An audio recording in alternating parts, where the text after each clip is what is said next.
विषारी सापासोबत स्टंटबाजी, एका सर्पमित्राच्या जीवावर बेतली। कोबऱ्याला गळ्यात घेऊन बाईकवरून फिरणं महागात पडलंय। विषारी साप चावल्यानं या सर्पमित्राचा मृत्यू झाला।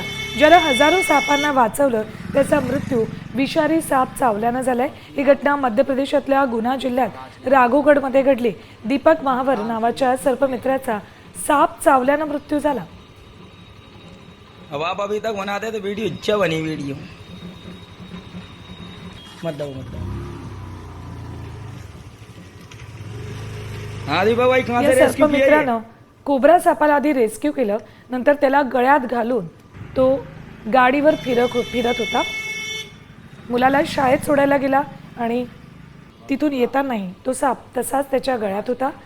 अखेर हा विषारी साप चावून या सर्पमित्राचा मृत्यू झालाय।